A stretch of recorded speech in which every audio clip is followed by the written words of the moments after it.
It's caught in the crossfire.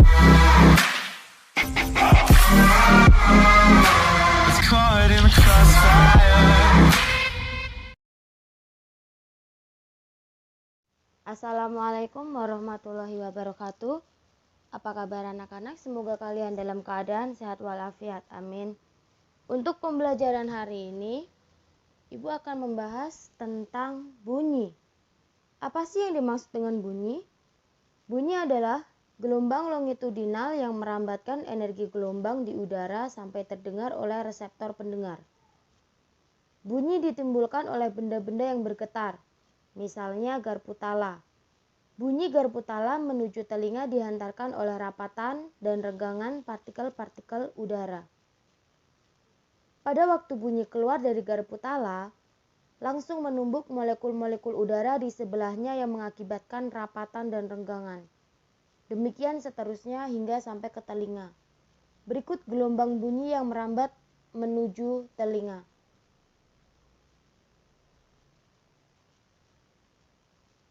Bunyi dapat terdengar bila ada 1. Sumber bunyi, 2. Medium atau zat perantara, dan 3. Alat penerima atau pendengar. Kecepatan bunyi dipengaruhi oleh suhu dan medium. Dipengaruhi oleh suhu, yaitu semakin rendah suhu udara, kecepatan bunyi semakin tinggi. Hal ini menjelaskan pada malam hari bunyi terdengar lebih jelas daripada siang hari. Pada siang hari, bunyi dibiaskan ke arah udara yang lebih panas atau ke atas, karena suhu udara di permukaan bumi lebih dingin dibanding udara di atasnya. Pada malam hari, gelombang bunyi dipantulkan ke arah lebih rendah, karena suhu bumi lebih hangat daripada udara di atasnya. Berikut cepat rambat bunyi pada berbagai medium.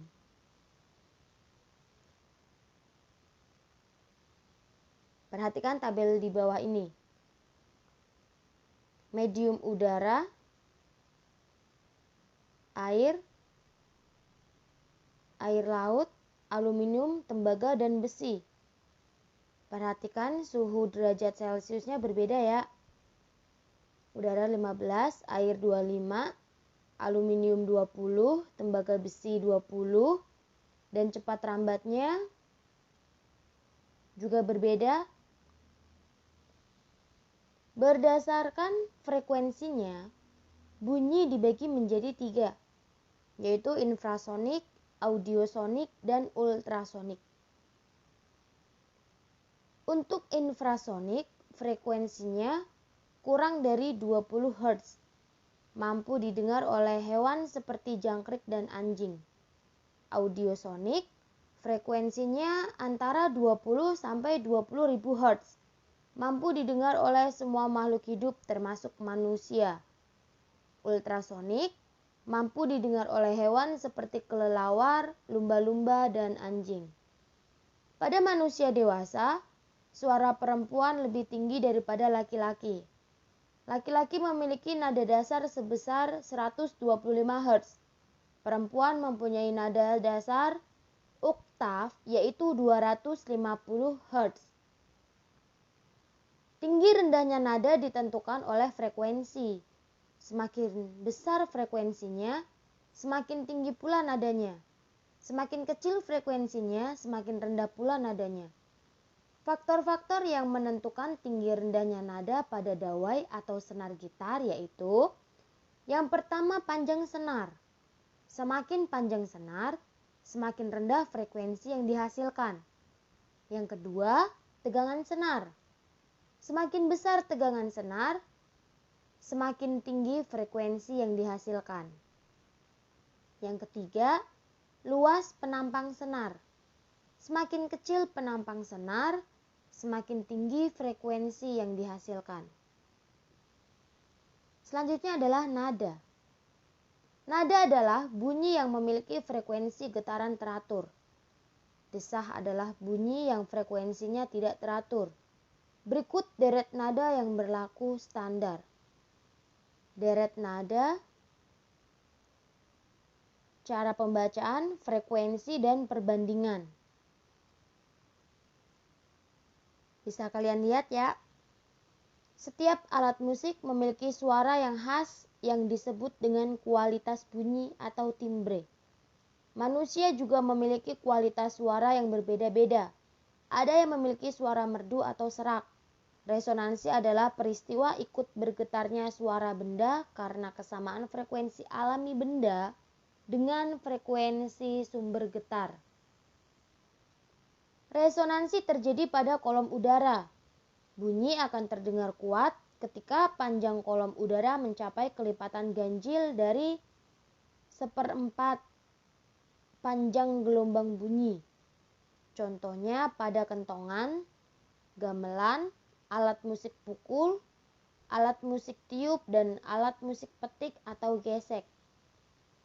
Telinga memiliki selaput tipis yang mudah bergetar apabila di luar terdapat sumber getar. Mudah beresonansi sehingga sumber getar yang frekuensinya lebih kecil atau lebih besar dengan mudah menyebabkan selaput tipis ikut bergetar. Prinsip kerja resonansi dimanfaatkan manusia seperti memperkuat bunyi asli pada alat musik. Dampak yang merupakan dari resonansi yaitu bunyi ledakan bom dapat memecahkan kaca jendela meskipun tidak mengenai kaca. Bunyi guntur juga dapat memecahkan kaca jendela meskipun tidak mengenai kaca. Hukum pemantulan bunyi ada dua. Yang pertama, arah bunyi datang, bunyi pantul dan garis normal terletak pada satu bidang datar. Yang kedua, besarnya sudut datang atau I sama dengan besarnya sudut pantul atau R. Bunyi pantul yang memperkuat bunyi asli yaitu antara bunyi pantul dan bunyi asli terdengar hampir bersamaan, sehingga bunyi asli terdengar lebih keras. Contohnya, apabila berbicara di ruangan kecil, lebih terdengar jelas daripada berbicara di ruang terbuka seperti lapangan. Gaung atau kerdam adalah bunyi pantul yang sebagian terdengar bersama-sama dengan bunyi asli sehingga bunyi asli terdengar tidak jelas. Contohnya, apabila mengucapkan fisika, bunyi asli fisika, bunyi pantul fisika. Bunyi yang terdengar jelas adalah fi dan k. Agar dapat menghindari terjadinya gaung, pada dinding ruangan besar dilengkapi peredam suara. Peredam suara terbuat dari karet busa, karton tebal, karpet, dan bahan-bahan lain yang bersifat lunak. Biasanya dijumpai di bioskop, studio TV atau radio, aula, dan studio rekaman. Gema adalah bunyi pantul yang terdengar setelah bunyi asli. Contohnya apabila berteriak di lapangan atau lereng gunung, bunyi pantul yang terdengar sama persis seperti bunyi asli dan akan terdengar setelah bunyi asli. Cukup sekian pembelajaran hari ini, kurang lebihnya Ibu mohon maaf. Pesan Ibu tetap jaga kesehatan dan rajin belajar. Wassalamualaikum warahmatullahi wabarakatuh.